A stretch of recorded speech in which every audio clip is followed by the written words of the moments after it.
as we know that 90+% of businesses fail within the first 5 years, really within the first year nowadays. Like a lot of people they're either too willing to take that leap of faith without really any course of good judgment, or they're unwilling to take that leap of faith and they end up just squandering their growth.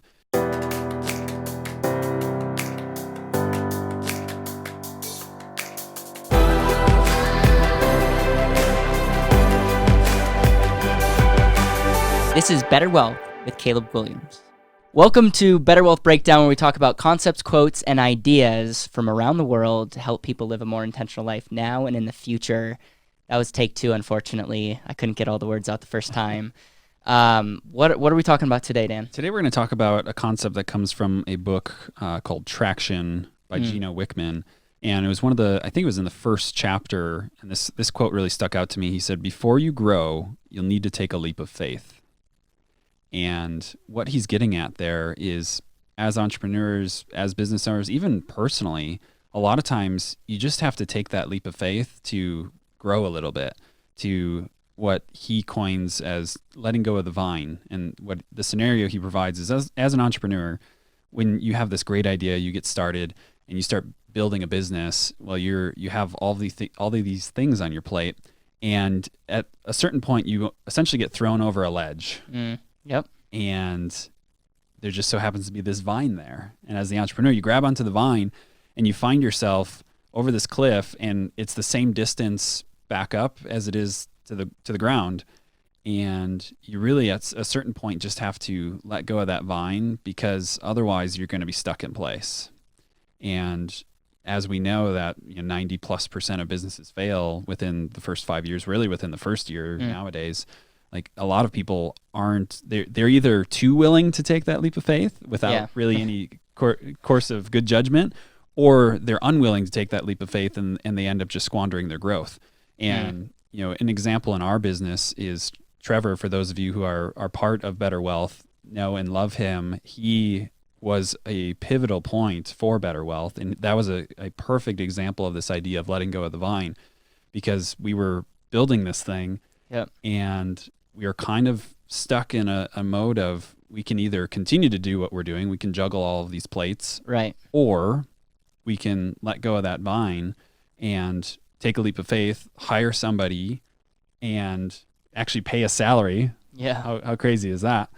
And it was, in my opinion, by far one of the best decisions we ever made in this business, was making that first leap, making that first hire, which has now allowed us to grow to where we have today, and has, I think, made decision making a lot easier, because it was like, okay, it actually wasn't that bad. Right. I was actually thinking the same thing about moving to Denver.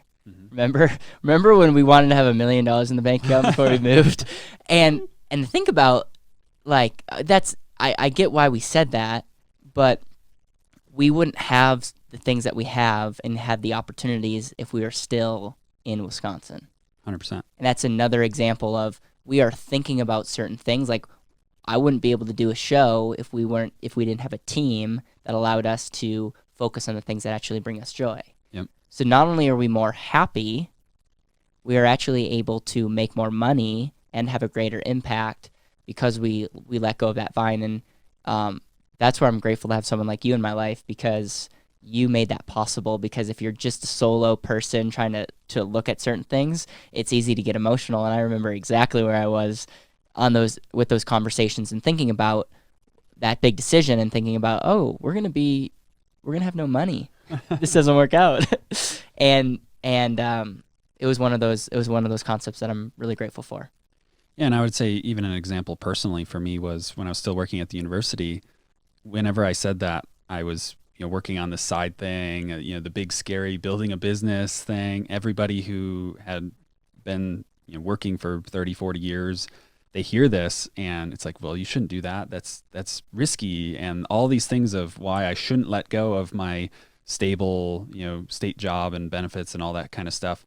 And it was one of the best decisions I've made in my life, honestly, was letting go of that. And what's funny is when we talk about this story, I guess the bank was another example for me. leaving the bank. Sorry, I No, interrupted. and we reverse roles, where I always say that you're running I a know. million miles an hour and I'm the speed bump. At that time, I was the one that was like, hey, let's let go of the vine and see what happens. When it comes to the bank account, I'm more of a hold on to the vine. When it comes to like marketing ideas, you're more of the speed bump. But yeah, I mean, it's even thinking about at the time leaving the bank at 20 years old, 21 years old, and thinking about like how much I would be losing out on, and yet I can't imagine not doing that. And that's an example. And so we're not saying leave your job.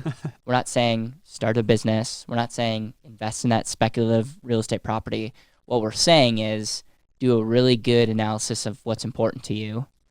Figure out what's holding you back. It could be a person. It could be money. It could be something that's really actually important, like risk.